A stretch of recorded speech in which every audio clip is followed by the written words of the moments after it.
जय श्री कृष्ण। ओम नमो भगवते वासुदेवाय नमः। आप सुन रहे हैं पौराणिक अमृतवाणी द्वारा प्रसारित महाभारत कथा। महाभारत कथा सुनने के लिए हमारे चैनल को लाइक शेयर एंड सब्सक्राइब करें। चलिए आगे की कथा प्रारंभ करते हैं। दुर्योधन के साथ भीष्म और द्रोणाचार्य की बातचीत तथा श्री कृष्ण और कर्ण की गुप्त परामर्श। वैशंपायन जी कहते हैं, कुंती ने श्री कृष्ण को जो संदेश दिया था उसे सुनकर महारथी भीष्म और द्रोण ने राजा दुर्योधन से कहा, राजन, कुंती ने श्री कृष्ण से जो अर्थ और धन के अनुकूल बड़े ही उग्र और मार्मिक वचन कहे हैं वे तुमने सुने। अब तुम पांडव लोग श्री कृष्ण की सम्मति से वैसा ही करेंगे। वे आधा राज्य लिए बिना शांति से नहीं बैठेंगे, इसलिए तुम अपने माँ बाप और हितैषियों की बात मान लो। अब संधि या युद्ध करना तुम्हारे ही हाथ है। यदि इस समय तुम्हें हमारी बात नहीं रुचती तो रणांगण में भीमसेन का भीषण सिंहनाद और गांडीव की टंकार सुनकर अवश्य याद आएगी। यह सुनकर दुर्योधन उदास हो गया। उसने मुंह नीचा कर लिया और भौहें सिकोड़कर टेढ़ी निगाह से देखने लगा। उसे उदास देखकर भीष्म और द्रोण आपस में एक दूसरे की ओर देखकर बात करने लगे। भीष्म ने कहा, युधिष्ठिर सदा ही हमारी सेवा करने को तत्पर रहता है। वह कभी किसी से ईर्ष्या नहीं करता तथा ब्राह्मणों का भक्त और सत्यवादी है। उससे हमें युद्ध करना पड़ेगा, इससे बढ़कर दुख की और क्या बात होगी। द्रोणाचार्य बोले, पुत्र अश्वत्थामा की अपेक्षा भी अर्जुन में मेरा अधिक प्रेम है। वह भी बड़ा विनीत है और मेरा बड़ा मान करता है। अब छात्र धर्म का आश्रय लेकर पुत्र से भी बढ़कर प्रिय उस धनंजय से मुझे युद्ध करना पड़ेगा। इस छात्र वृत्ति को धिक्कार है। दुर्योधन, तुम्हें कुरुव्रत, भीष्म, मैं, विदुर और कृष्ण सभी समझाकर हार गए, परंतु तुम्हें अपने हित की बात नहीं सुहाती। देखो, हम तो बहुत दान, हवन और स्वाध्याय कर चुके हैं। हमने धनादि देकर ब्राह्मणों को भी खूब तृप्त किया है और हमारी आयु भी अब बीत चुकी। इसलिए हमने तो जो भी करना था सो कर लिया, किंतु पांडवों से वैर ठानकर तुम्हें बड़ी विपत्ति भोगनी पड़ेगी। तुम्हारे सुख, राज्य, मित्र और धन सभी का सफाया हो जाएगा। अतः उन वीरों के साथ युद्ध करने का विचार छोड़कर तुम संधि कर लो। इसी में कुरुकुल की भलाई है। अपने पुत्र, मंत्री और सेना का पराभव मत कराओ। इधर श्री कृष्ण जब कर्ण को रथ में बैठाकर हस्तिनापुर से बाहर आए तो उन्होंने उसे तीक्ष्ण, मृदु और धर्मयुक्त वाक्यों में कहा, कर्ण, तुमने वेद वेदता ब्राह्मणों की बड़ी सेवा की है, उनसे परमार्थ तत्व संबंधी प्रश्न किए हैं, पर मैं तुम्हें एक गुप्त बात बताता हूँ। तुमने कुंती की कन्या अवस्था में उसी के गर्भ से ही जन्म लिया है, इसलिए धर्मानुसार तुम पांडु के ही पुत्र हो। अतः शास्त्र दृष्टि से तुम ही राज्य के अधिकारी हो। तुम्हारे पितृपक्ष में पांडव हैं और मातृपक्ष में यादव। तुम मेरे साथ चलो। पांडवों को भी यह मालूम हो जाए कि तुम युधिष्ठिर से भी पहले उत्पन्न हुए कुंती के पुत्र हो। फिर तो पांचों पांडव, पांचों द्रौपदी के पुत्र अभिमन्यु तुम्हारे चरण छुएंगे तथा पांडवों का पक्ष लेने के लिए एकत्रित हुए राजा, राजपुत्र, वृषणी तथा अंधक वंश के सब यादव भी तुम्हारा चरण वंदन करेंगे। मेरी इच्छा है कि धौम्य मुनि आज ही तुम्हारे लिए होम करें और चारों वेदों के ज्ञाता ब्राह्मण लोग तुम्हारा अभिषेक करें। हम सब लोग भी मिलकर तुम्हारा ही राज्य अभिषेक करेंगे। धर्मपुत्र राजा युधिष्ठिर तुम्हारे युवराज होंगे और हाथ में श्वेत चमर लेकर तुम्हारे पीछे रथ में बैठेंगे। तुम्हारे मस्तक पर भीमसेन बड़ा भारी श्वेत छत्र लगाएंगे। अर्जुन तुम्हारा रथ हाँकेंगे। अभिमन्यु सदा तुम्हारे पास रहेगा। नकुल, सहदेव, द्रौपदी के 5 पुत्र, पांचाल राजकुमार और महारथी शिखंडी तुम्हारे पीछे चलेंगे। मैं भी तुम्हारे पीछे ही चला करूँगा। इस प्रकार अपने भाई पांडवों के साथ तुम राज्य भोगो तथा जप, होम, तरह तरह के मंगल कृत्यों का अनुष्ठान करो। कर्ण ने कहा, केशव, आपने सुहृदता, स्नेह तथा मित्रता के नाते मेरे हित की इच्छा से जो कुछ कहा वह ठीक है। इन सब बातों का मुझे भी पता है और जैसा आप समझते हैं धर्मानुसार मैं पांडु का ही पुत्र हूँ। कुंती ने कन्या अवस्था में सूर्यदेव द्वारा मुझे गर्भ में धारण किया था, फिर उन्हीं के कहने से त्याग दिया था। उसके बाद अधीरथ सूत मुझे देखकर घर ले आए। उन्होंने बड़े स्नेह से मुझे अपनी स्त्री राधा की गोद में दे दिया। उस समय मेरे स्नेह के कारण राधा के स्तनों में दूध उतर आया। उसी ने उस अवस्था में मेरा मलमूत्र उठाया। अतः धर्मशास्त्र को जानने वाला मुझ जैसा कोई भी पुरुष राधा के पिंड का लोप कैसे कर सकता है। इसी प्रकार अधीरथ सूत भी मुझे अपना पुत्र ही समझते हैं और मैं भी स्नेहवश ही उन्हें सदा अपना पिता ही समझता रहा हूँ। उन्हीं ने मेरा जात कर्म आदि संस्कार भी कराए थे तथा ब्राह्मणों द्वारा वसुषेण नाम रखा था। युवावस्था होने पर उन्हीं ने सूत जाति के कई स्त्रियों से मेरा विवाह कराया था। अब मेरे बेटे पोते भी पैदा हो चुके हैं। उन स्त्रियों में मेरा हृदय प्रेमवश काफ़ी फंस चुका है। अब मैं संपूर्ण पृथ्वी या सोने की ढेरियाँ मिलने से अथवा किसी प्रकार के हर्ष या भय से भी इन संबंधियों को नहीं छोड़ सकता। दुर्योधन भी मेरे भरोसे ही शस्त्र उठाने का साहस कर रहा है और इसी से संग्राम में मुझे अर्जुन के साथ द्वैरथ युद्ध के लिए नियत किया गया है। मैं मृत्यु, बंधन, भय और लोभ के कारण दुर्योधन को धोखा नहीं दे सकता। अब यदि मैंने अर्जुन के साथ द्वैरथ युद्ध ना किया तो इससे अर्जुन और मेरी दोनों की ही अपकीर्ति होगी। किंतु मधुसूदन, आप एक नियम इस समय कर लें।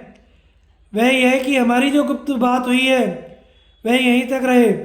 यदि धर्मात्मा और जितेंद्रिय युधिष्ठिर को यह बात पता लग गई कि कुंती का प्रथम पुत्र मैं हूँ तो वे राज्य ग्रहण नहीं करेंगे और मुझे वह विशाल साम्राज्य मिला तो मैं उसे दुर्योधन को ही दे दूंगा। परंतु मेरी तो यही इच्छा है कि जिनके नेता श्री कृष्ण और योद्धा अर्जुन हैं वे धर्मात्मा युधिष्ठिर ही सर्वदा राज्य शासन करें। मैंने दुर्योधन की प्रसन्नता के लिए पांडवों के विषय में जो कटु वाक्य कहे हैं, अपने उस कुकर्म के लिए मुझे बड़ा पश्चाताप है। श्री कृष्ण, जिस समय आप मुझे अर्जुन के हाथ से मरा हुआ देखेंगे तब भीषण गर्जना करते हुए भीमसेन दुशासन का रक्त पिएंगे। जिस समय पांचाल कुमार धृष्टद्युम्न और शिखंडी द्रोणाचार्य और भीष्म का वध करेंगे, महाबली भीमसेन दुर्योधन को मार देंगे, उसी समय राजा दुर्योधन का यह रणयज्ञ समाप्त होगा। केशव, कुरुक्षेत्र तीनों लोकों में अत्यंत पवित्र है। वहाँ यह सारा वैभवशाली क्षत्रिय समाज शास्त्राग्नि में स्वाहा हो जाएगा। आप इस संबंध में ऐसा करें जिससे ये सब क्षत्रिय स्वर्ग प्राप्त कर लें। क्षत्रिय का धन तो संग्राम में जय पाना और पराक्रम दिखाते हुए मर जाना ही है। अतः आप हमारे इस विचार को गुप्त रखते हुए अर्जुन को मेरे साथ द्वंद्व करने के लिए ले आइएगा। कर्ण की यह बात सुनकर श्री कृष्ण हंसे, फिर मुस्कुराते हुए इस प्रकार कहने लगे, कर्ण, तो क्या तुम्हें राज्य प्राप्ति का उपाय भी मंजूर नहीं है? तुम मेरी दी हुई पृथ्वी का शासन भी नहीं करना चाहते? इसमें तो तनिक संदेह नहीं कि जय पांडवों की ही होगी। अच्छा, अब तुम यहाँ से जाकर द्रोणाचार्य, भीष्म और कृपाचार्य से कहना, यह महीना अच्छा है, इसमें फलों की अधिकता है, मक्खियाँ कम हैं, कीच सूख गई है, जल में स्वाद आ गया है तथा विशेष गर्मी व ठंडी भी नहीं है। अच्छा सुखमय समय आ गया है। आज से 7वें दिन अमावस्या होगी, उसी दिन युद्ध आरंभ करो। वहाँ और भी जो राजा लोग आवें उन सबको यह समाचार सुना देना। तुम्हारी इच्छा युद्ध करने की है तो मैं उसी का प्रबंध किए देता हूँ। दुर्योधन के अधीन जो भी राजा और राजपुत्र हैं वे शस्त्रों से मरकर उत्तम गति प्राप्त करेंगे।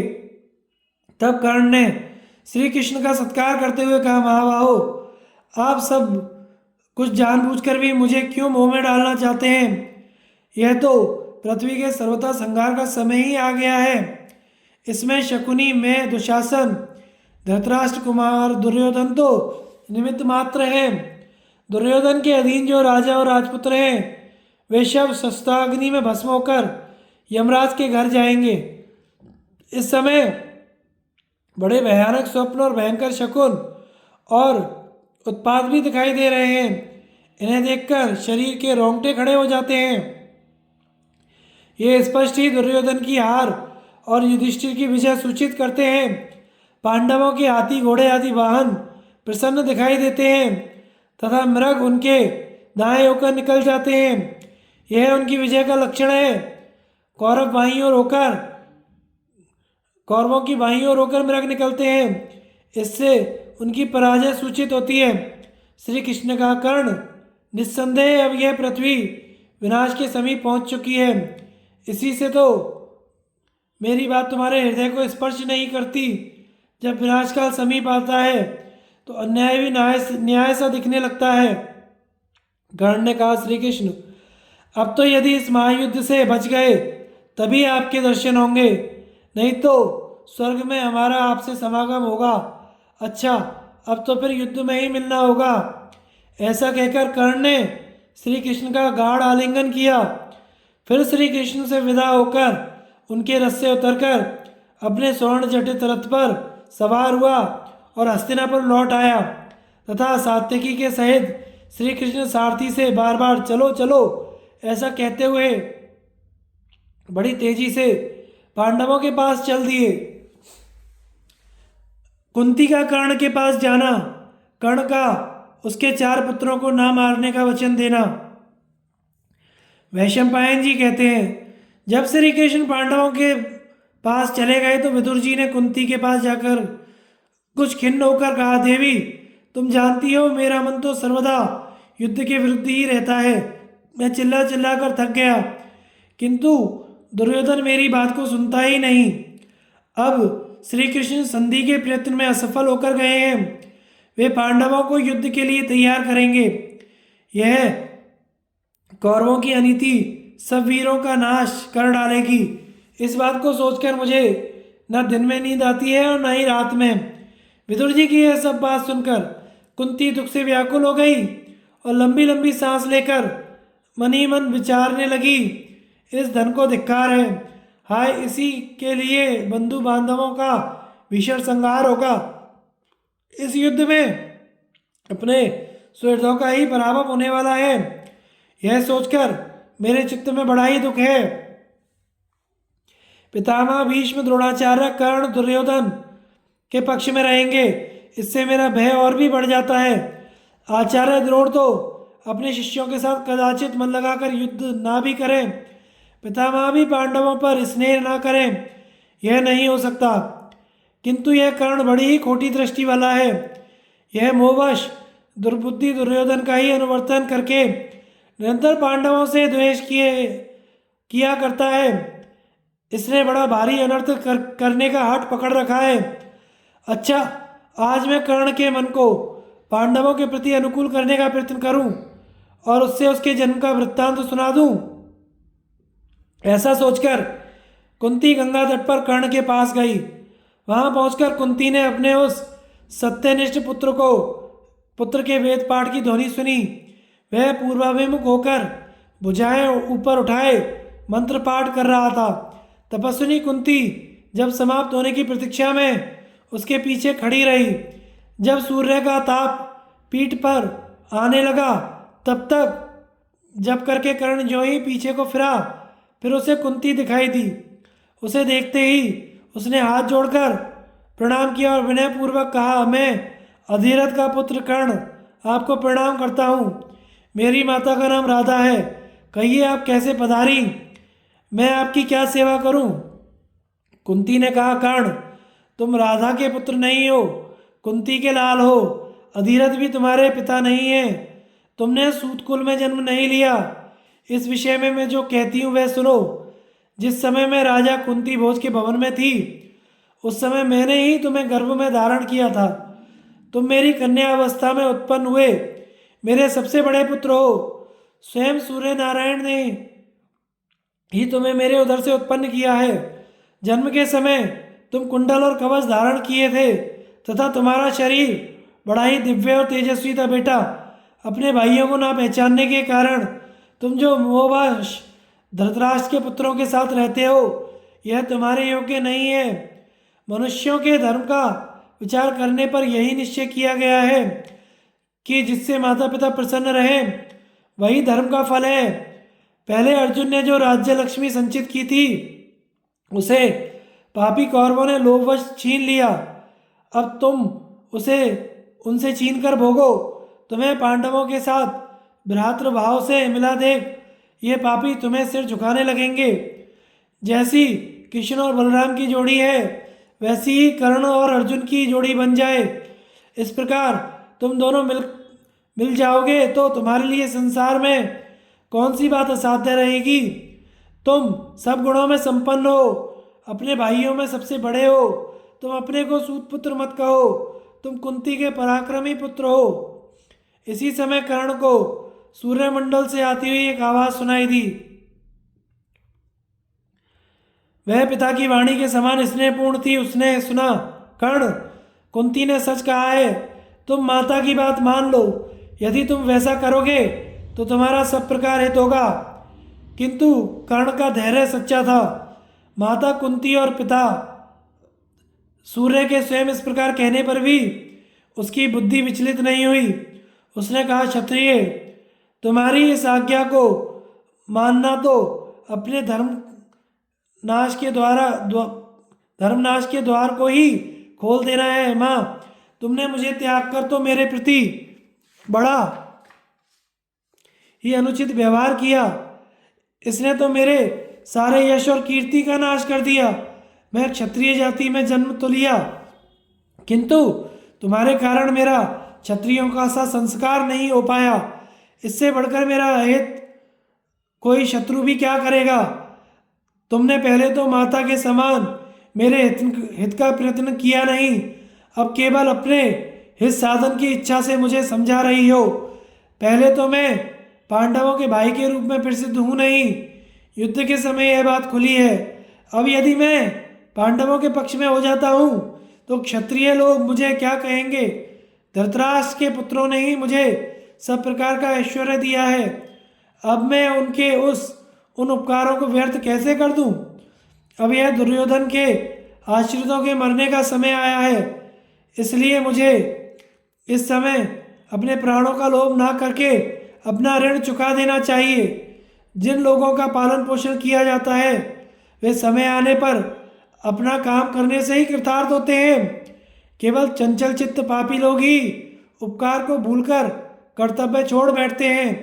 वे राजा के अपराधी और पापी हैं, उनका ना यह लोक बनता है ना परलोक। मैं धृतराष्ट्र के पुत्रों के लिए अपना पूरा बल और पराक्रम लगाकर तुम्हारे पुत्रों से युद्ध करूंगा। तुम्हारे सामने मैं यह झूठी बात नहीं कहूँगा। मुझे सत्पुरुषों के समान दया और सदाचार की रक्षा करनी चाहिए, इसलिए अपने काम की होने पर भी मैं तुम्हारी बात स्वीकार नहीं कर सकता। किंतु माताजी, तुम्हारा यह उद्योग निष्फल नहीं होगा। यद्यपि तुम्हारे सभी पुत्रों को मैं मार सकता हूँ तो भी एक अर्जुन को छोड़कर मैं युधिष्ठिर, भीम, नकुल और सहदेव इनमें से किसी को नहीं मारूंगा। युधिष्ठिर की सेना में केवल अर्जुन से ही मुझे युद्ध करना है। उसे मारने से ही मुझे संग्राम करने का फल और सुयश प्राप्त होगा। इस प्रकार हर हाल में तुम्हारे 5 पुत्र बचे रहेंगे। अर्जुन ना रहा तो वे कर्ण सहित 5 रहेंगे और मैं मारा गया तो अर्जुन सहित 5 रहेंगे। फिर कुंती ने अपने अविचल धैर्यवान पुत्र कर्ण को गले लगाकर कहा, कर्ण, विधाता बड़ा बलवान है। मालूम होता है तुम जैसा कहते हो वैसा ही होना है। अब कौरव नष्ट हो जाएंगे, किंतु बेटा, तुमने जो अपने 4 भाइयों को अभयदान दिया है इस प्रतिज्ञा का तुम ध्यान रखना। इसके बाद कुंती ने उसे सकुशल रहने का आशीर्वाद दिया और कर्ण ने तथास्तु कहा। फिर वे दोनों अपने अपने स्थान को चले गए। श्री कृष्ण का राजा युधिष्ठिर को कौरव सभा के समाचार सुनाना।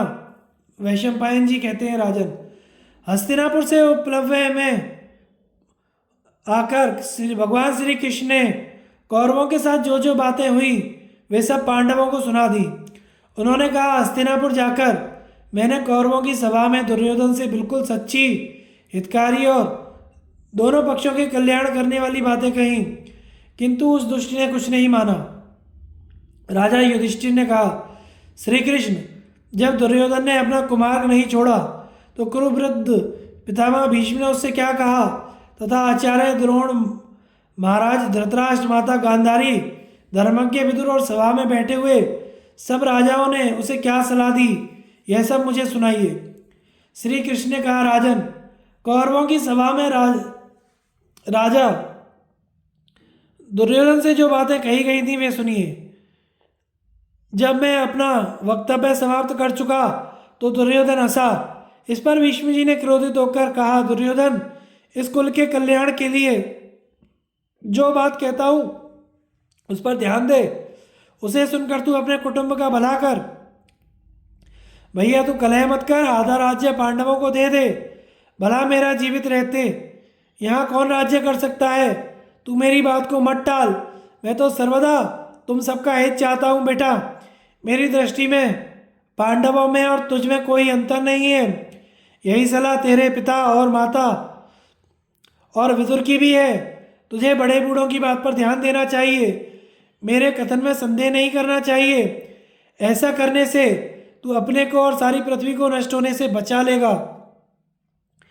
भीष्म जी के ऐसा कहने पर आचार्य द्रोण ने उससे कहा, दुर्योधन, जिस प्रकार महाराज शांतनु और भीष्म इस कुल की रक्षा करते रहे हैं, वैसे ही महात्मा पांडु भी अपने कुल की रक्षा में तत्पर रहते थे। यद्यपि धृतराष्ट्र और विदुर राज्य के अधिकारी नहीं थे तो भी उन्होंने इन्हीं को राज्य सौंप रखा था। वे धृतराष्ट्र को सिंहासन पर बैठाकर स्वयं अपनी दोनों भार्याओं सहित वन में जाकर रहने लगे थे। विदुर जी भी नीचे बैठकर दास की तरह अपने बड़े भाई की सेवा करते रहे हैं और उन पर चंवर डुलाते रहे हैं। विदुर जी को कोष की संभाल करने, दान देने, सेवकों की देखभाल करने और सबका पालन पोषण करने के काम पर नियुक्त किया गया था तथा महातेजस्वी भीष्म राजाओं के साथ संधि विग्रह और उनके साथ लेन देन का काम करते थे। उन्हीं के कुल में उत्पन्न होकर तुम कुल में भेंट डालने का प्रयत्न क्यों कर रहे हो। अपने भाइयों के साथ मेल करके तुम इन भोगों को भोगो। मैं किसी प्रकार के भय या स्वार्थ के कारण यह बात नहीं कह रहा हूँ। मैं तो भीष्म जी की दी हुई चीज़ ही लेना चाहता हूँ। तुमसे मुझे कुछ भी लेना नहीं है। यह तुम निश्चय मानो कि जहाँ भीष्म जी हैं वहीं द्रोण हैं। अतः तुम पांडवों को आधा राज्य दे दो। मैं तो जैसा तुम्हारा गुरु हूँ वैसे ही पांडवों का भी हूँ। मेरे लिए तुम दोनों में कोई भेद नहीं है, परंतु जय तो उसी पक्ष की होती है जिधर धर्म रहता है। इसके बाद विदुर जी ने पितामह भीष्म की ओर देखते हुए कहा, भीष्म जी, मैं जो निवेदन कर रहा हूँ वह सुनिए। यह कुरुवंश तो एक प्रकार से नष्ट ही हो चुका है। आप ही ने इसका पुनरुद्धार किया था। अब आप इस दुर्योधन की बुद्धि का अनुसरण करने लगे हैं, किंतु इस पर तो लोभ सवार है। यह बड़ा ही अनार्य और कृतघ्न है। देखिए ना, यह अपने धर्म और अर्थ का विचार करने वाले पिताजी की आज्ञा का भी उल्लंघन कर रहा है। इस दुर्योधन के कारण ही इन सब कौरवों का नाश होगा। महाराज, आप कृपया करके ऐसा कीजिए जिससे इनका नाश ना हो। कुल का नाश होता देख कर आप उपेक्षा ना करें। मालूम होता है कुरुवंश का नाश समीप आ जाने से ही आज आपकी बुद्धि ऐसी हो गई है। अब या तो केवल मुझे और राजा धृतराष्ट्र को लेकर वन को चलिए, नहीं तो इस क्रूर बुद्धि दुष्ट दुर्योधन को कैद करके पांडवों से सुरक्षित इस राज्य की व्यवस्था कीजिए। ऐसा कहकर सांस लेते हुए विदुर जी मौन हो गए। इसके पश्चात कुटुंब के नाश से भयभीत गांधारी ने क्रोध में भरकर ये धर्म और अर्थयुक्त बातें कही। दुर्योधन, तू बड़ा ही पाप बुद्धि क्रूर कर्म करने वाला है। अरे, इस राज्य को कुरुवंशी महानुभाव क्रमशः भोगते आए हैं। यही हमारा कुल धर्म है, किंतु अब अन्याय से तू इस कौरवों के राज्य को नष्ट कर देगा। इस समय राज्य पर महाराज धृतराष्ट्र और उनके छोटे भाई विदुर विराजमान हैं। फिर मोहवश तू इसे कैसे लेना चाहता है? भीष्म जी के सामने तो ये दोनों भी पराधीन ही है।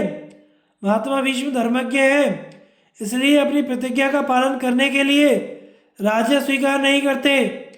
वास्तव में तो यह है राज्य महाराज पांडु का ही है, अतः ऐसे लेने का अधिकार उनके पुत्रों का ही है, किसी दूसरे का नहीं।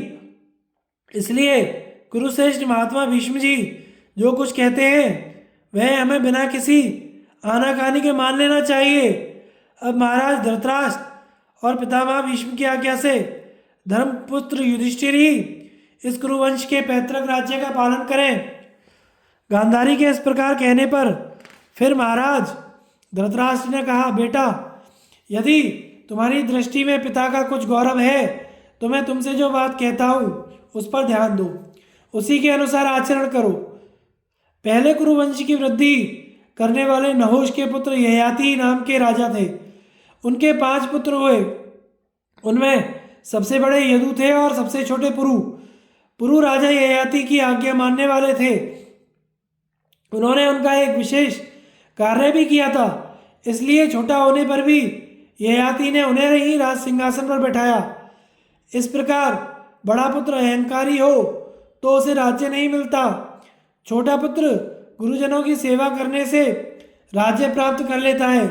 मेरे पितामह महाराज प्रतीप भी इसी प्रकार समस्त धर्मों को जानने वाले और तीनों लोकों में विख्यात थे।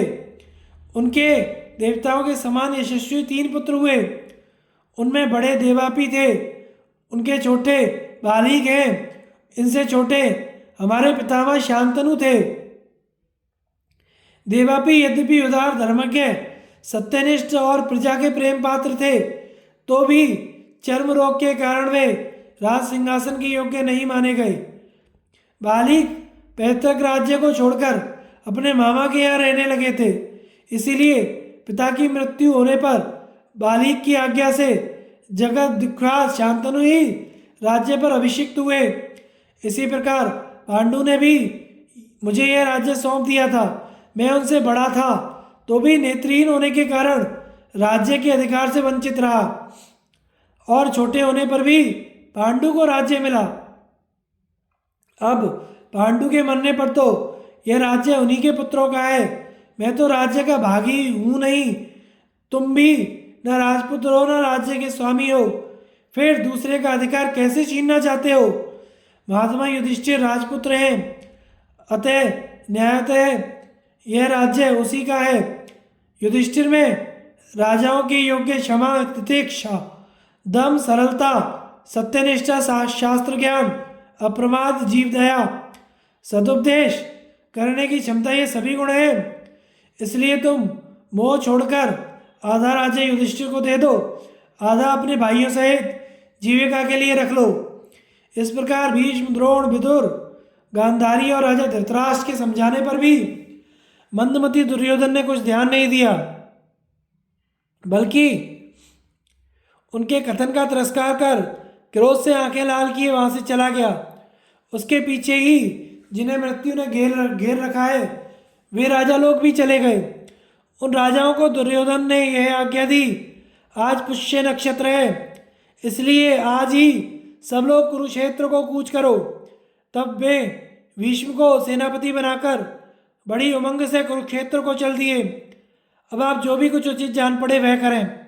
मैंने भाइयों में प्रेम बना रहे इस दृष्टि से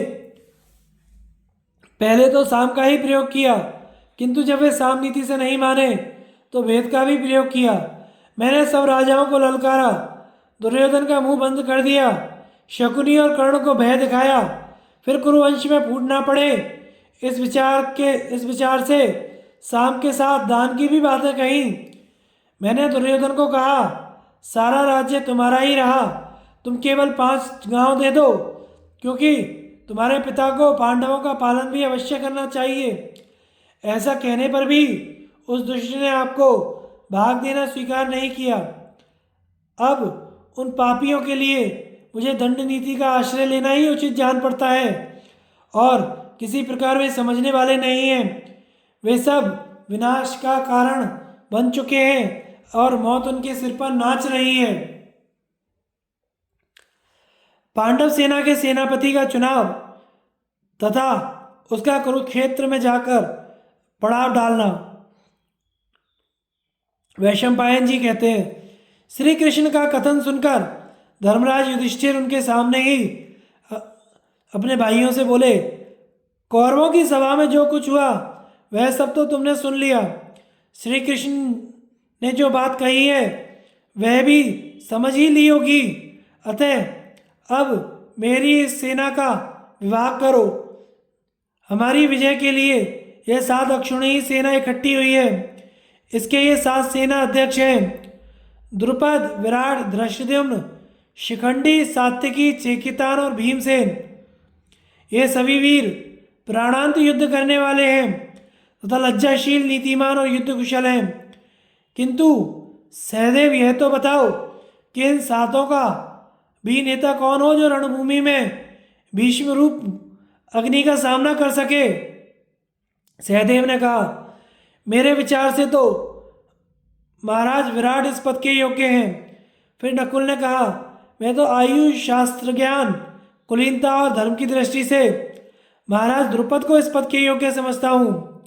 इस प्रकार मातृ कुमारों के कह चुकने पर अर्जुन ने कहा, मैं धृष्टद्युम्न को प्रधान सेनापति योग्य समझता हूँ। ये धनुष, कवच और तलवार धारण किए हुए रथ पर चढ़े हुए अग्निकुंड से प्रकट हुए हैं। इनके सिवा मुझे कोई वीर दिखाई नहीं देता जो महाव्रती भीष्म जी के सामने डट सके। भीमसेन बोले, द्रुपद पुत्र शिखंडी का जन्म भीष्म जी के वध के लिए ही हुआ है। अतः मेरे विचार से यही प्रधान सेनापति होने चाहिए। यह सुनकर राजा युधिष्ठिर ने कहा, भाइयों, धर्ममूर्ति श्री कृष्ण संसार के सारासर और बलाबल को जानते हैं। अतः जिसके लिए यह सम्मति दें उसी को सेनापति बनाया जाए, भले ही वह शस्त्र संचालन में कुशल हो अथवा ना हो, तथा वृद्ध हो या युवा हो। हमारी जय या पराजय के कारण एकमात्र यही है। हमारे प्राण, राज्य, भाव, अभाव, सुख, दुख इन्हीं पर अवलंबित हैं। अतः यही सबके कर्ता धर्ता हैं। इन्हीं के अधीन सब कामों की सिद्धि है। धर्मराज युधिष्ठिर की यह बात सुनकर कमल नयन भगवान श्री कृष्ण ने अर्जुन की ओर देखते हुए कहा, महाराज, आपकी सेना के नेतृत्व के लिए जिन जिन वीरों के नाम लिए हैं, इन सभी को मैं इस पद के योग्य मानता हूँ। ये सभी बड़े पराक्रमी हैं और आपके शत्रुओं को परास्त कर सकते हैं। किंतु फिर भी मेरे विचार से धृष्टद्युम्न को ही प्रधान सेनापति बनाना उचित होगा।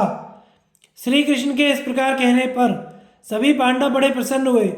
उन्होंने बड़ी हर्षध्वनि की और सैनिक चलने के लिए दौड़ धूप करने लगे। सब और युद्ध के लिए तैयार हो जाओ, यह शब्द गूंजने लगा। हाथी, घोड़े और रथों का घोष होने लगा। सभी ओर शंख दुंदुभी की भीषण ध्वनि फैल गई। सेना के आगे आगे भीमसेन, नकुल, सहदेव, अभिमन्यु, द्रौपदी के पुत्र धृष्टद्युम्न तथा अन्य पांचाल वीर चले। राजा युधिष्ठिर माल की गाड़ियों, बाजार के सामानों, डेरे, तंबू और पालकी आदि सवारियों, कोशों, मशीनों, वैद्यों, अस्त्र चिकित्सकों को लेकर चले। धर्मराज को विदा करके पांचाल कुमारी द्रौपदी अन्य राज महिलाओं और दास दासियों के सहित उपप्लव्य शिविर में ही लौट आई। इस प्रकार पांडव लोग परकोटों और पहरेदारों से अपने धन और स्त्री आदि की रक्षा का प्रबंध कर गौ और स्वर्ण आदि दान करके बड़ी विशाल वाहिनी के साथ मणिजटित रथों में बैठकर कुरुक्षेत्र की ओर चले। उस समय ब्राह्मण लोग स्तुति करते हुए उन्हें घेर कर चल रहे थे।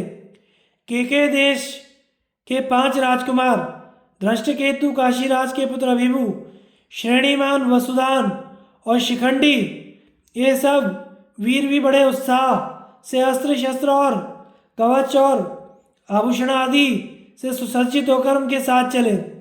सेना के पिछले भाग में राजा विराट, धृष्टद्युम्न, सुधर्मा, कुंती भोज और धृष्टद्युम्न के पुत्र थे। अनादृष्टि, चेकितान, धृष्टकेतु और सात्यकी, ये सब श्री कृष्ण और अर्जुन के आसपास रहकर चले। इस प्रकार व्यूह रचना की रीति से चलकर पांडव कुरुक्षेत्र में पहुंचे। वहां पहुंचने पर एक ओर से सब पांडव लोग और दूसरी ओर से कृष्ण और अर्जुन शंख ध्वनि करने लगे। श्री कृष्ण के शंख पांचजन्य के वज्राघात के समान भीषण ध्वनि सुनकर सारी सेना के रोंगटे खड़े हो गए। इस शंख और दुंदुभियों के शब्द के साथ छरेरे वीरों के सिंहनाद ने मिलकर पृथ्वी, आकाश और समुद्र को गुंजायमान कर दिया। तदंतर राजा युधिष्ठिर ने एक चौरस मैदान में, जहाँ घास और ईंधन की अधिकता थी, अपनी सेना का पड़ाव डाला। शमशान और महर्षियों के आश्रम, तीर्थ, देव मंदिरों से दूर रहकर उन्होंने पवित्र और रमणीय भूमि में अपनी सेना को ठहराया। वहाँ पांडवों के लिए जिस प्रकार का शिविर बनवाया गया था, ठीक वैसे ही डेरे श्री कृष्ण ने दूसरे राजाओं के लिए भी तैयार कराए। उन सभी डेरों में सैकड़ों प्रकार के भक्ष्य, भोज्य और पेय सामग्रियां तथा ईंधन आदि की अधिकता थी। वे राजाओं के बहुमूल्य डेरे पृथ्वी पर रखे हुए विमान के समान जान पड़ते थे। उनमें सैकड़ों शिल्पी, वैद्य लोग वेतन देकर नियुक्त किए गए थे।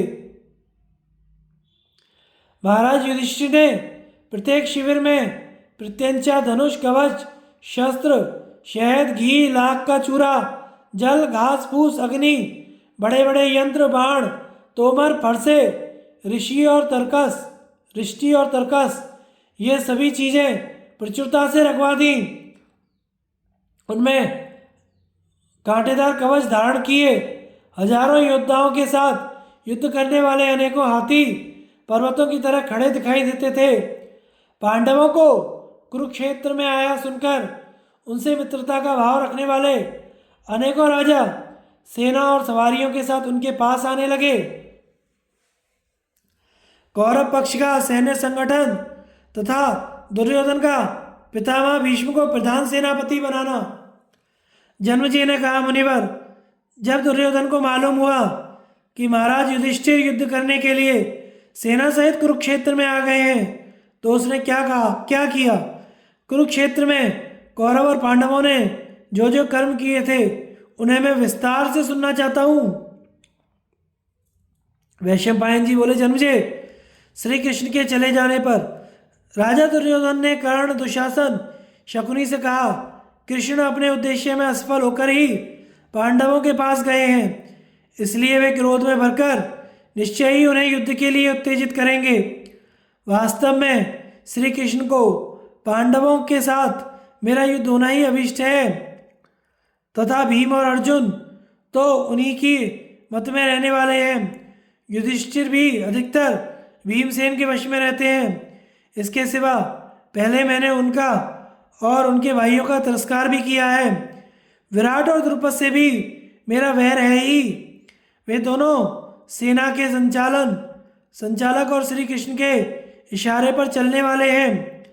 इस प्रकार यह युद्ध बड़ा ही भयंकर और रोमांचकारी होगा। अतएव सावधानी से युद्ध की सामग्री तैयार करानी चाहिए। कुरुक्षेत्र में बहुत से डेरे डलवाओ जिनमें काफ़ी अवकाश रहे और शत्रु अधिकार न कर सकें। उनके पास जल और काठ का भी सुविधा रहना चाहिए। उनमें ऐसे रास्ते रहने चाहिए जिनसे जाने वाली वस्तुओं को सेना रोक ना सके, तथा उनके आसपास ऊंची ऊंची बाड़ बना देनी चाहिए। उनमें तरह तरह के हथियार रखवा दो तथा अनेकों ध्वजा पताकाएं लगवा दो।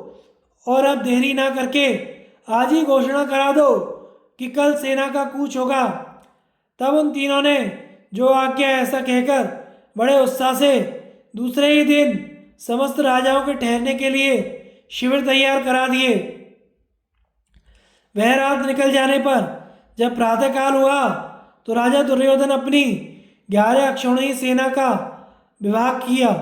उसने पैदल, हाथी, रथ, घुड़सवार सेना में उत्तम, मध्यम, निकृष्ट श्रेणियों को अलग अलग करके उन्हें यथास्थान युक्त कर दिया। वे सब वीर अनुकर्ष रथ की मरम्मत के लिए उसके नीचे बंधा हुआ काष्ठ, तरकश मरुत, रथ को ढकने का भाग आदि का चमड़ा, उपासंग जिन्हें हाथी या घोड़े उठा सके ऐसे तरकस, शक्ति निशंग पैदलों द्वारा ले जाए जाने वाले तरकस, रिष्टि एक प्रकार के लोहे की काठी, ध्वजा पताका, धनुष बाण, तरह तरह की रस्सियां, पाश, विस्तर, कचगिराह विक्षेप, बाल पकड़कर गिराने का यंत्र, तेल गुड़ बालू, विषधर सर्पों के घड़े, राल का चूरा, घंट फलक, घुंघरुओं वाली ढाल, खड़ग आदि लोहे के शस्त्र, ओटा हुआ गुड़ का पानी, ढेले साल, भिंदीपाल, गोफियाँ, मोम चुपड़े हुए मुगदर, कांटों वाली लाठियाँ, हल, विष लगे हुए बाण, सूप तथा टोकरियाँ, दरात, अंकुश, तोमर, कांटेदार कवच, वृक्षादन, लोहे के कांटे या कील आदि, बाघ और गेंडे के चमड़े से मढ़े हुए रथ, सींग, प्रास, कुठार, कुदाल, तेल में भीगे हुए रेशमी वस्त्र, घी, युद्ध की अन्यान्य सामग्रियां लिए हुए थे। इन सब रथों में 4-4 घोड़े जुते हुए थे और 100-100 बाण रखे गए थे। उन पर एक एक सारथी और 2-2 चक्र रक्षक थे। वे दोनों ही उत्तम रथी और अश्वविद्या में कुशल थे। जिस प्रकार रथ सजाए गए थे वैसे ही हाथियों को भी सुसज्जित किया गया था। उन पर 7-7 पुरुष बैठते थे। इससे वे रत्नजटित पर्वतों के समान जान पड़ते थे। उनमें से 2 पुरुष अंकुश लेकर महावत का काम करते थे, 2 धनुर्योद्धा थे, 2 खड़गधारी थे तथा एक शक्ति और त्रिशूलधारी था। इसी प्रकार अच्छी तरह से सजाए हुए लाखों घोड़े सहस्त्रों पैदल भी सेना में चल रहे थे। राजा दुर्योधन ने अच्छी तरह से जांचकर विशेष बुद्धिमान और शूरवीर पुरुषों को सेनापति पद पर नियुक्त किया। उसने कृपाचार्य, द्रोणाचार्य, शल्य, जयद्रथ, सुदक्षिण, कृतवर्मा, अश्वत्थामा, कर्ण, भूरिश्रवा, शकुनी और बालिक इन 11 वीरों को एक एक अक्षौणी सेना का नायक बनाया। वह प्रतिदिन उनका बार बार सत्कार करता था।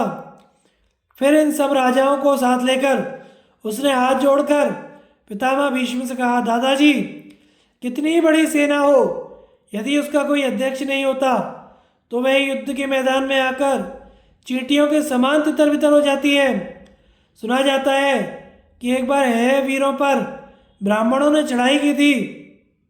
उस समय वैश्य और शूद्रों ने भी ब्राह्मणों का साथ दिया था। इस प्रकार एक और 3 वर्णों के पुरुष थे, दूसरी ओर है क्षत्रिय थे।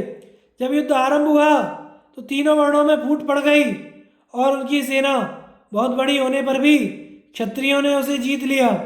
तब ब्राह्मणों ने क्षत्रियों से ही अपनी हार का कारण पूछा।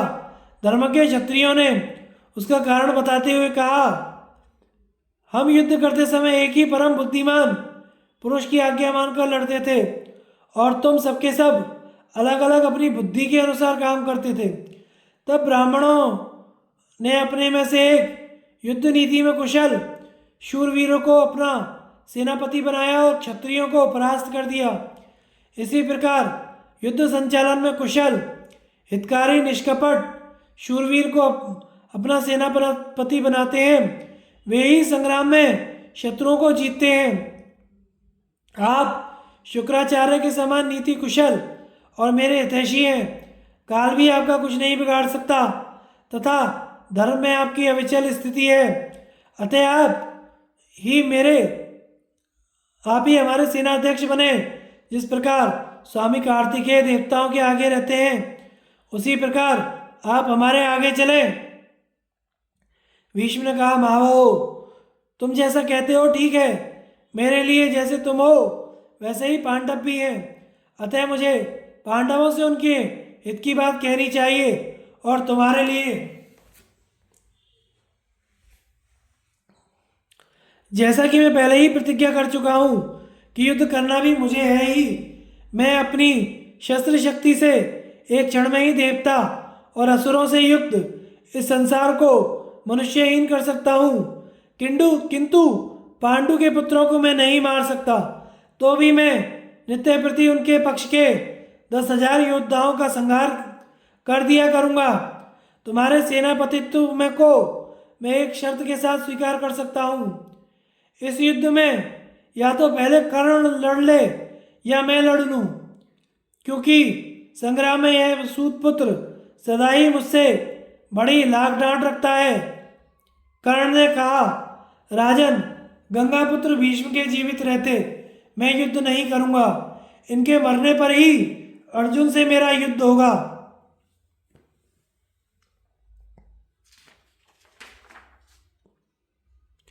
इस प्रकार निश्चय हो जाने पर दुर्योधन ने विधिपूर्वक भीष्म जी को सेनापति पद पर अभिषिक्त कर दिया। उस समय राजाज्ञा से बाजे बजाने वाले शांत भाव से सैकड़ों हजारों भेरियां और शंख बजाने लगे। अभिषेक के समय अनेकों भीषण अपशकुन भी हुए। भीष्म को सेनापति बनाकर दुर्योधन ने बहुत सी गायें मोहरें दक्षिणा में देकर ब्राह्मणों से स्वस्ति वाचन कराया। फिर उनके जययुक्त आशीर्वादों से उत्साहित हो वह भीष्म जी को आगे कर अन्य सब सेना नायक और भाइयों के साथ कुरुक्षेत्र को चला। वहां पहुंचकर उसने कर्ण के साथ सबोर घूम फिरकर फिर एक समतल भूमि में, जहां घास और ईंधन की अधिकता थी, सेना की छावनी डाली। वह छावनी दूसरे हस्तिनापुर के समान ही जान पड़ती थी।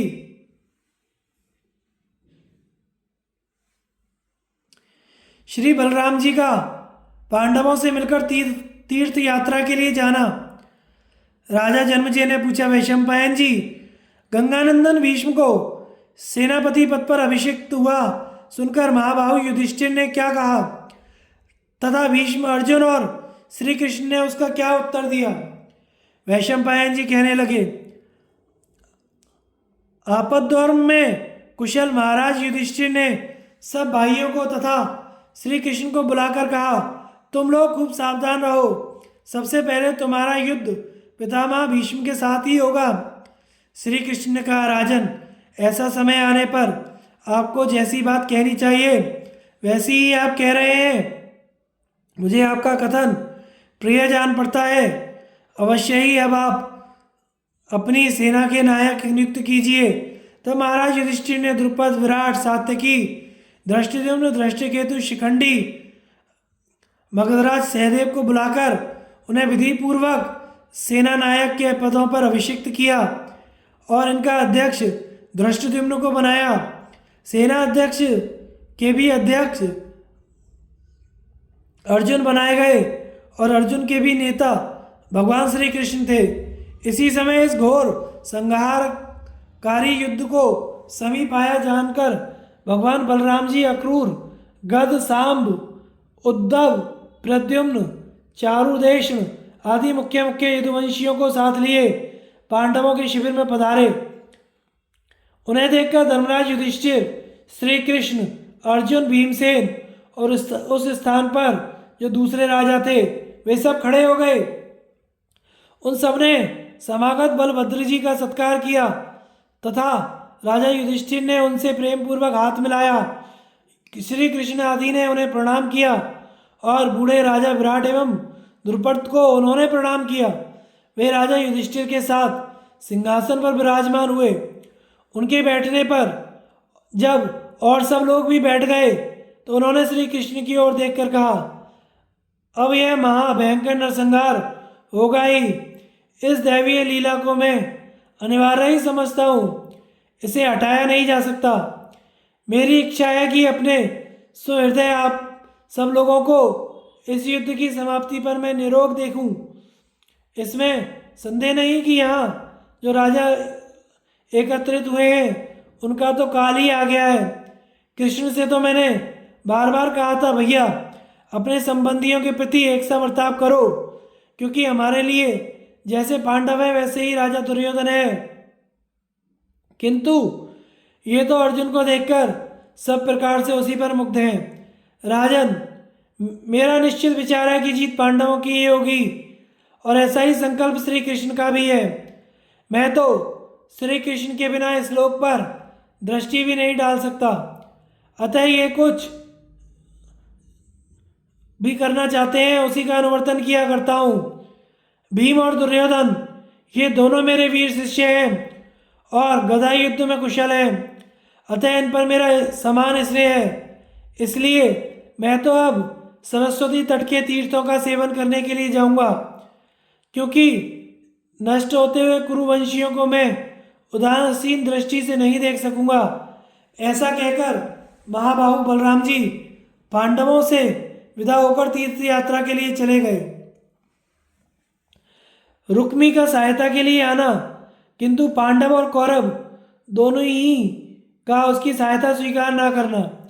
वैशंपायन जी कहते हैं जन्मजय, इसी समय राजा भीष्मक का पुत्र रुक्मी एक अक्षौहिणी सेना लेकर पांडवों के पास आया। उसने श्री कृष्ण की प्रसन्नता के लिए सूर्य के समान तेजस्विनी ध्वजा लिए पांडवों के शिविर में प्रवेश किया। पांडव उससे परिचित तो थे ही, राजा युधिष्ठिर ने उसका आगे बढ़कर स्वागत किया। रुक्मी ने भी उन सबका यथायोग्य आदर किया और फिर कुछ देर ठहरकर सब वीरों के सामने अर्जुन से कहा, अर्जुन, यदि तुम्हें किसी प्रकार का भय हो तो मैं तुम लोगों की सहायता के लिए आ गया हूँ। मैं युद्ध में तुम्हारी ऐसी सहायता करूँगा कि शत्रु उसे सह नहीं सकेंगे। संसार में मेरे समान पराक्रमी कोई दूसरा मनुष्य नहीं है। तुम युद्ध में मुझे जिस सेना से मोर्चा लेने का भार सौंपोगे उसी को मैं तहस नहस कर दूंगा। द्रोण, कृप, भीष्म, कर्ण, कोई भी वीर क्यों ना हो, अथवा ये सभी राजा इकट्ठे होकर मेरे सामने आवे, मैं इन शत्रुओं को मारकर तुम्हें ही पृथ्वी सौंप दूंगा। तब अर्जुन श्री कृष्ण और धर्मराज की ओर देखकर हंसे और शांत भाव से कहने लगे, मैंने कुरुवंश में जन्म लिया है, तिस पर भी मैं महाराज पांडु का पुत्र और द्रोणाचार्य का शिष्य कहलाता हूँ। श्री कृष्ण मेरे सहायक हैं और गांडीव धनुष मेरे पास है। फिर मैं यह कैसे कह सकता हूँ कि मैं डर गया हूँ? वीरवर, जिस समय कौरवों की घोष यात्रा के अवसर पर मैंने गंधर्वों के साथ युद्ध किया था, उस समय मेरी सहायता करने कौन आया था? तथा विराट नगर में बहुत से कौरवों के साथ अकेले ही युद्ध करते समय मुझे किसने सहायता दी थी? मैंने युद्ध के लिए ही भगवान शंकर, इंद्र, कुबेर, यम, वरुण, अग्नि, कृपाचार्य, द्रोणाचार्य और श्री कृष्ण की उपासना की है। अतः मैं युद्ध से डरता हूँ। ऐसी यश की नाश करने वाली बात मुझ जैसा पुरुष साक्षात इंद्र के सामने भी नहीं कह सकता।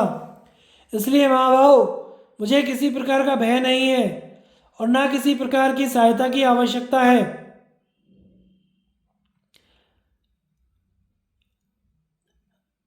तुम अपनी इच्छा के अनुसार जहाँ जाना चाहो वहाँ जा सकते हो और रहना चाहो तो आनंद से रहो। इसके बाद रुक्मी अपनी समुद्र के समान विशाल वाहिनी को लौटाकर दुर्योधन के पास आया और वहाँ भी उसने वैसी ही बातें की।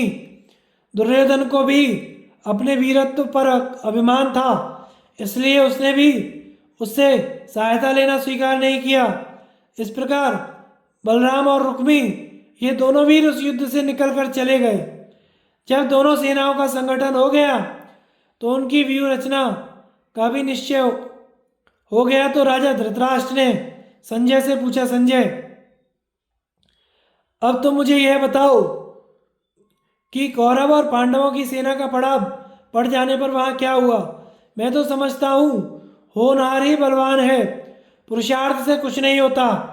मेरी बुद्धि दोषों को अच्छी तरह समझ लेती है, किंतु दुर्योधन से मिलने पर फिर बदल जाती है।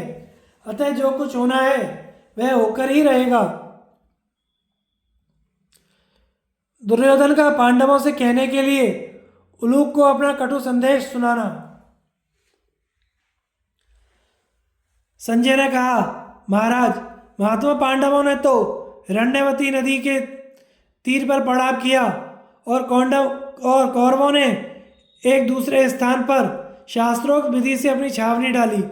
वहाँ राजा दुर्योधन ने बड़े उत्साह से अपनी सेना ठहराई और भिन्न भिन्न टुकड़ियों के लिए अलग अलग स्थान नियुक्त करके सब राजाओं का बड़ा सम्मान किया। फिर उन्होंने कर्ण, शकुनी और दुशासन के साथ कुछ गुप्त परामर्श करके उलूक को बुलाकर कहा, उलूक, तुम पांडवों के पास जाओ और श्री कृष्ण के सामने ही पांडवों से यह संदेश कहो जिसके लिए वर्षों से विचार हो रहा था। वह कौरव और पांडवों का भयंकर युद्ध अब होने वाला है। अर्जुन, तुमने कृष्ण और अपने भाइयों सहित संजय से जो गर्ज गर्ज कर बड़ी शेखी की बातें कही हैं, वे उसने कौरवों की सभा में सुनाई थी। अब उन्हें कर दिखाने का समय आ गया है। राजन, तुम तो बड़े धार्मिक कहे जाते हो, अब तुमने अधर्म में मन क्यों लगाया है? इसी को विडाल व्रत कहते हैं। एक बार नारद जी ने मेरे पिता से इस प्रसंग में एक आख्यान कहा था, वह मैं तुम्हें सुनाता हूँ। एक बार एक बिलाव शक्तिहीन हो जाने के कारण गंगा नदी के तट पर ऊर्ध्वबाहु होकर खड़ा हो गया और सब प्राणियों को अपना विश्वास दिलाने के लिए मैं धर्माचरण कर रहा हूँ ऐसी घोषणा करने लगा। इस प्रकार बहुत समय बीत जाने पर पक्षियों को उस पर विश्वास हो गया और वे उसका सम्मान करने लगे। उसने भी समझा कि मेरी तपस्या सफल तो हो गई। फिर बहुत दिनों बाद वहाँ चूहे भी आए और उस तपस्वी को देखकर सोचने लगे, हमारे शत्रु बहुत हैं, इसलिए हमारा मामा बनाकर ये बिलाव हम में से जो बूढ़े और बालक हैं उनकी रक्षा किया करे। तब उन सब ने बिडाल के पास जाकर कहा, आप हमारे उत्तम आश्रय और परम सुहृदय हैं, अतः हम सब आपकी शरण में आए हैं।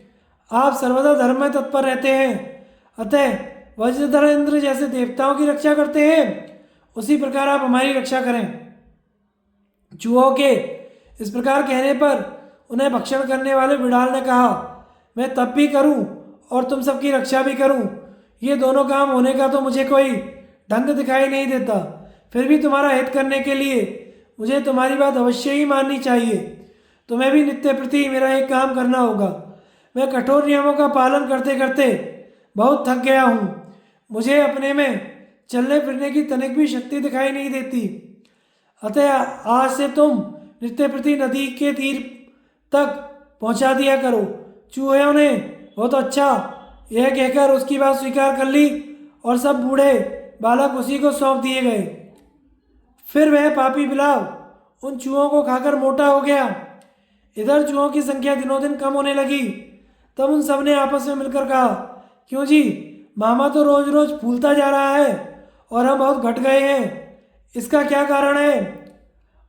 तब उनमें कोलेक नाम का जो सबसे बूढ़ा चूहा था, उसने कहा, मामा को धर्म की परवाह थोड़ी है, उसने तो ढोंग रचकर ही हमसे मेलजोल बढ़ा लिया है। जो प्राणी केवल फल मूल आदि ही खाता है उसकी विष्ठा में बाल नहीं होते। इसके अंग बराबर पुष्ट होते जा रहे हैं और हम लोग घट रहे हैं। 7-8 दिन से ढिंढिक चूहा भी नहीं दिखाई दिया। कोलिक की यह बात सुनकर सब चूहे भाग गए और दुष्ट बिलाव भी अपना सा मुंह लेकर चला गया। दुष्ट आत्मन, इस प्रकार तुमने विडाल व्रत धारण कर रखा है। जैसे चूहों में विडाल ने धर्माचरण का ढोंग रच रखा था, उसी प्रकार तुम अपने सगे संबंधियों में धर्माचारी बने हुए हो। तुम्हारी बातें तो और प्रकार की हैं और कर्म दूसरे ढंग का है। तुमने तो दुनिया को ठगने के लिए ही वेदाभ्यास और शांति का स्वांग बना रखा है। तुम यह पाखंड छोड़कर क्षात्र धर्म का आश्रय लो। तुम्हारी माता वर्षों से दुख भोग रही है, उसके आंसू पोंछो और संग्राम में शत्रुओं को परास्त करके सम्मान प्राप्त करो। तुमने हमसे 5 गांव मांगे थे, किंतु यह सोचकर कि किसी प्रकार पांडवों को कुपित करके उनसे संग्राम भूमि में 2-2 हाथ करें, हमने तुम्हारी मांग मंजूर नहीं की। इसलिए तुम्हारे लिए ही मैंने दुष्ट चित्त विदुर को त्यागा था। मैंने तुम्हें लाक्षा भवन में जलाने का प्रयत्न किया था। इस बात को याद करके तो एक बार मर्द बन जाओ। तुम जाति और बल में मेरे समान ही हो। फिर भी कृष्ण का आश्रय लिए क्यों बैठे हो उलूक? फिर पांडवों के पास ही श्री कृष्ण से कहना कि तुम अपनी और पांडवों की रक्षा करने के लिए अब तैयार होकर हमारे साथ युद्ध करो। तुमने माया से सभा में जो भयंकर रूप धारण किया था वैसा ही फिर धारण करके अर्जुन सहित हम पर चढ़ाई करो। इंद्रजाल, माया अथवा कपट भयजनक तो होते हैं, किंतु रणांगण में जो शस्त्र धारण किए हुए हैं उनका वे कुछ नहीं बिगाड़ सकते। वे तो उनके कारण ही रोष में भरकर गरजने लगते हैं।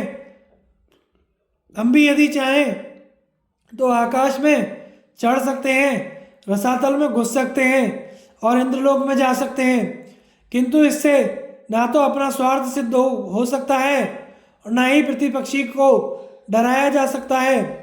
तुमने जो कहा था कि रणभूमि में धृतराष्ट्र पुत्रों को मरवाकर पांडवों को उनका राज्य दिलवाऊंगा, सो तुम्हारा यह संदेश संजय ने मुझे सुना दिया था।